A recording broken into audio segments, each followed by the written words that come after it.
Então Bildade, o suíta, respondeu: até quando falará tais coisas? E as razões da tua boca serão qual vento impetuoso. Deixa eu te falar uma coisa. Quem é esse cara aqui?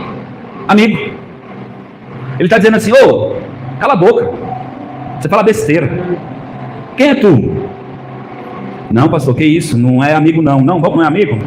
Ouvindo 3 amigos de Jó todo esse mal que lhes sobreviera, vieram cada um do seu lugar, combinaram de juntos irem demonstrar solidariedade a Jó. Eles foram lá ter compaixão dele, eles foram lá ser amigos dele, não é isso? E consolá-lo. Quando o avistaram de longe, não reconheceram, erguendo a voz, choraram, rasgaram o seu manto e lançaram pó sobre a cabeça. O que eles estavam fazendo? Eles estavam se humilhando diante de Deus, porque tamanha era a destruição daquele homem. Irmãos, eu notei um texto aqui, que é em Jó capítulo 19, verso 15, diz que esse homem estava tão podre, que ele estava com um bafo tão fedido, que nem a sua mulher aguentava ficar perto dele por causa do mau hálito. Você já leu isso na escritura? Podre. Pastor, mas o que isso tem a ver, pastor? Eu vim aqui para o Senhor trazer uma palavra de consolo. Eu vou te mostrar como existe um evangelho que tem aparência de evangelho, que agem contra o evangelho da graça, mas existe um fermento. Existem pessoas que sentam do teu lado, que se dizem amigos e têm uma boa intenção. Elas vão lá com uma boa intenção, mas sabe o que acontece? Elas começam a te quebrar. Em vez de elas te apontarem para Deus, elas começam a procurar em você algo para você afundar mais. Quando Jó ali está naquele estado e Jó não se arrepende, porque essa era a expectativa dos amigos deles, que Jó começasse ali a se lamentar e se lamuriar. Mas Jó não fez isso. Sabe o que os amigos dele falaram? Cala a boca, cara, quem é tu? Olha o teu estado. Tu é um noiado, tu é um drogado, tu é um ladrão, seja o que for. Quantas vezes as pessoas olham para o nosso estado e querem chutar cachorro morto? Quem já viu esse ditado? Chutar cachorro morto é fácil, irmão. Agora olhar para o cachorro morto e enxergar nele um cachorro de pedigree, e enxergar nele futuro potencial, é isso que Deus olha na gente e enxerga. Deus olha pra gente, a gente ainda, como ali o sacerdote que pega a criança Jesus ali, ó, bebezinho, e diz: os meus olhos viram a salvação. Deus consegue enxergar assim. Só que você tem que ter os olhos de Deus, para você olhar para aquele que está caído, abatido, e não ficar procurando aonde ele errou, mas mostrar o caminho para ele. Não proves, não toques, não manuseis. Sim, isso gera mais distância. Pastor, quer dizer então que eu não tenho que mostrar o que é errado? Sabe, varão, se eu quisesse para tua casa, você dava o endereço do vizinho ou o seu? Por que nós queremos mostrar o endereço do vizinho, quando nós temos que apontar para Cristo? Quando nós temos que apontar para o caminho? Porque nós temos que mostrar para aquilo que não é Cristo, quando Cristo já disse: eu sou a porta, eu sou o caminho, eu sou a verdade. Não, pastor, mas é porque lá eu consigo reter o que é bom. O que é melhor? Comer uma tilápiazinha sem espinho, já sem escama, ou pegar a tilápia com espinho e escama e começar a morder? Diz aí, irmão. Não, pastor, mas eu vou reter só a carne. Vou te dar uma trairinha para você reter só a carne. Você vai descobrir como é difícil reter sua carne quando os espinhos estão no meio. Só entendeu que já comeu traíra. Não é isso, irmão? O Alisson chegou todo feliz. O Alisson me acha um cara chique. Na sexta-feira veio com um espetinho de camarão. Irmão, não sei do dia que ele arrumou isso, irmão. E ele veio sorrindo, irmão. Só que nem meu filho dançando assim, sabe? E aí, paposta. Aí eu olhei assim com aquela cara assim: que isso? O senhor quer? Não. Aí ele: sério? Trouxe pra ti? Aí eu disse: mas eu não quero. Aí ele ficou com ele na mão assim, segurando, porque ele também não queria comer. E aí ele deu uma mordidinha. Eu disse: é bom? Não, pastor. Eu falei: eu sei, tá com casca. Quem gosta de camarão? É bom sem casca, né, irmão? Quanto maior, melhor, né? Pituzão, hein? Aleluia. Mas sabe o que acontece? Queremos o evangelho cheio de casca. Queremos um evangelho que foi feito na esquininha do seu Zé, sem entendimento e sem conhecimento. O evangelho do camarão mal feito, irmão. Agora deixa eu te falar uma coisa. Você acha, olha pra cara desse jovem, que ele não queria me agradar? Que ele não fez de coração? Irmão, Se eu tivesse parado para pensar que tinha sido tão de coração, eu tinha comido. Mas na hora eu fui tão sincero que eu nem percebi, irmão. Depois que eu cheguei em casa, eu falei assim, meu Deus, que gafe. Quando eu vi que ele falou, não quero, eu entendi. Era para mim. Mas sabe o que acontece? Por que eu estou contando essa história? Parece que não é evangelho. É porque a gente quer libertar as pessoas com boas intenções. A gente quer trazer uma mensagem que controla e traz um fundamento que não é fundamento. Por causa do achismo. O pastor é chique. Ele vai querer um camarão. Até gosto, mas o Caio ia rasgar ele de boa, pode ter certeza. E sabe por que eu uso esse exemplo, irmão? Para você parar e pensar que nós fazemos isso. Quando chegou diante de Jesus, aquela prostituta, Jesus olhou para ela e falou assim, olha, você precisa consertar isso, consertar isso, consertar isso. Depois que você consertar isso, eu vou mudar a tua vida. Foi assim, irmãos? Não, né? E por que nós pregamos assim? Que evangelho é esse que nós estamos trazendo para aqueles que estão perto de nós e que nós estamos vivendo?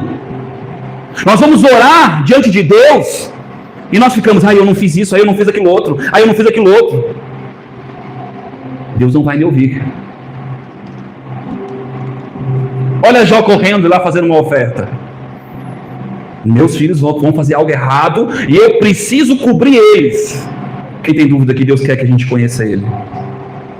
Em Jó 42, Jó diz assim, os meus olhos te veem hoje e te conhecem. Mas ele não era um homem íntegro? Ele não era justo? Mas dentro dele tinha medos, tinha angústias. Lá em Jó capítulo 9, verso 1. Então respondeu Jó, na verdade sei que assim é, mas como se justificaria o homem para com Deus? Interessante, né? Jó entende o princípio. O cara que estava procurando cobrir os irmãos, os filhos dele, a família dele, sabia que não tinha como se justificar diante de Deus. Não. Se quiser argumentar com ele, nem de 1000 coisas lhe poderá responder. Ele é sábio de coração e poderoso em força. Quem se endureceu contra ele e teve paz? Deixa eu te explicar uma coisa. Ô Deus, tu está errado, hein? Tem coragem, irmão? Mente para mim não, porque você já falou isso para Deus. Quando você disse Deus não é justo. Deus, por que tu permite eu passar por isso? Deus, por que tu me colocou nessa situação? Deus, por que tu permitiu que fulano morresse? Que a minha mãe, o meu pai, o meu irmão? Deus, era tão novo, por que acontecem coisas ruins comigo? Deus, por que prospera lá aquele cara e eu estou assim? Não, pastor, eu nunca orei assim. Cuidado, irmão. Se você não cair em si, você nunca vai mudar. E olha que interessante, no capítulo 9, verso 15, diz assim, ó, a ele ainda que eu fosse justo, não responderia ante ao meu juiz, pediria misericórdia. Sabe o que esse texto significa? Jó dizendo, eu quero um mediador. Eu preciso de um mediador. Jó estava aqui clamando por Cristo. Jó estava dizendo, como eu posso chegar diante de Deus com essa justiça que eu tenho? Eu preciso que alguém intervenha, que alguém me ajude. Jó era sensacional, né, irmãos? Ainda que chamasse e ele me respondesse, nem por isso creria que desse ouvidos à minha voz. Pesado, hein, irmão? Por quê, irmãos? Porque Jó não era íntegro? Porque Jó não era reto? Por isso que eu fiz questão de ler o texto, para você entender que o testemunho dos homens e o testemunho de Deus a respeito de Jó era integridade. Ele era um homem íntegro, bom, temente a Deus. Mas olha como ele está agora, envergonhado diante de Deus. Ele está agora com medo de chegar diante de Deus. Por quê? Porque a sua justiça é pouca. Porque lhe falta Cristo. Porque lhe falta um intermediário. Porque lhe falta alguém que lhe dê acesso a Deus. Mas sabe o que é interessante? Eu não esqueci dos 3 amigos de Jó, não, irmão. Porque daqui até capítulo 30, mais ou menos, eles ficam em Jó, ou pecador, ou imundo. Ele me quebranta com uma tempestade e multiplica minhas chagas sem causa.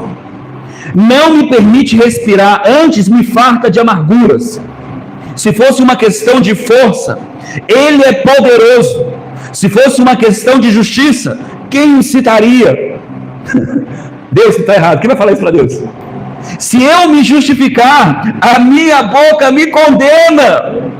Se reto me disser, então ele me declarará perverso. Jó está numa situação difícil, tá ou não está, irmão? Talvez você já tenha chegado diante de Deus e não tenha agido dessa forma como Jó. Jó estava dizendo, como é que eu vou chegar diante de Deus? Eu sei que diante dele eu sou mau. Eu não tenho tanta justiça. Verso 33. Não existe árbitro entre nós que põe a mão sobre nós ambos. Cadê Cristo? Não tem ninguém que me ajude nessa adversidade. Ele está colocando agora Deus como um adversário, dizendo, eu preciso falar com ele, mas eu não tenho quem me ajude. Pastor, eu nunca passei por isso, será, irmão? Jó capítulo 13, verso 15. Ainda que ele me mataste. Olha o coração de Jó. Cara, olha quem é Jó. Você precisa entender quem é Jó. Você precisa entender o caráter desse homem, para você parar de falar assim, mas não, Jó era homem, como eu e você. E ele está dizendo, ainda que Deus me matasse, contudo, nele esperaria. Deixa eu te explicar. Ainda que tudo dê errado, ainda que nada aconteça, ainda que tudo não seja como eu espero, nele eu vou esperar. Será que nós estamos com esse coração mesmo? Ou quando a coisa ruim vem, você vai fazer como a mulher de Jó? Amaldiçoa esse teu Deus e morre. Está dando errado. Esse Deus não serve mais, porque ele não faz o que eu quero, porque esse Deus não está me ouvindo. Agora a pergunta é, quando é que Jó saiu dos olhos de Deus? Toda vez que o seu adversário, porque diabo significa adversário, aquele que divide, aquele que coloca para longe, diabos, Satanás, acusador, aquele que te acusa de dia e de noite. Toda vez que o teu acusador vem, o acusador de Jó vinha, Deus vinha todo orgulhoso e dizia, tu viste o meu servo Jó? Porque tu tenta mal contra ele. Porque tu tenta contra ele. O diabo quer o nosso mal. Deus não quer o nosso mal. Não abra mão de esperar no Senhor. Não abra mão de se justificar no dom que Deus enviou ao teu socorro. Pastor, mas eu erro muito, eu errei muito, eu fiz muitas coisas. Você não conhece a minha história, você não conhece o meu passado, você não sabe de onde eu vim, aonde eu estou. Deixa eu te dizer, Deus não é limitado, Deus é potente, Ele é onipotente, Ele é onisciente, Ele é o poderoso. E Ele ainda diz assim, olha, onde abundou o pecado, superabundou a graça suficiente para mudar a tua estação, para mudar a tua vida, para mudar a tua mente, a favor de Deus suficiente, para mudar a tua mente, para arrancar os teus medos, para arrancar os teus anseios. Pastor, mas é porque eu estou velho. Eu estou velha, eu estou velha, eu vou ficar para tia. Eu estou velho, eu vou ficar para tio. Pastor, o senhor não sabe, tem 4.500 pessoas para uma vaga. Pastor, o senhor não sabe, eu sou limitado, eu sou gordinho, eu sou magrinho, eu sou feinho, eu sou pretinho. Aonde está a tua fé? Aonde está a tua fé? Aonde está o teu coração? Aonde está o teu coração? Não, pastor, é porque se eu trabalhar muito esse mês eu vou ter R$500, R$2.000, R$3.000, R$10.000. Sabe por que o recurso é limitado? Porque os teus propósitos são limitados. Os teus propósitos são para a tua vida. Faça propósito que envolva pessoas. Faça propósito que envolva o reino, que Deus vai colocar dinheiro na tua mão. Agora você fica na minha casa, no meu carro, minha vida. Qual é a diferença do mundo, irmão? E aí Jó capítulo 19, verso 1. Então respondeu Jó, até quando atormentareis a minha alma? Em amigos, em pregadores, em crente, em irmão. Jó está aqui falando para os amigos dele, tá doendo e você está terminando de estragar. Eu estou caído e você está me empurrando. Deixa eu te dizer uma coisa. Esse é o evangelho que Deus vai cobrar de você. Você está entendendo o que eu estou falando, irmão? Esse evangelho que empurra as pessoas para baixo. E não estou dizendo para você ser sentimental, mas se compadeça de quem está caído. E me quebrareis com palavras. Ô pastor, mas a gente não fez nada, a gente só falou a verdade. Porque eu só falei a verdade, eu repeti a Bíblia. Pecou, vai para o inferno, capeta. Não é assim, irmão? Sim ou não, irmão? Agora tu não chega pro peão e fala assim, tamo junto, cara. Não abre mão de você, não. Tamo junto, cara.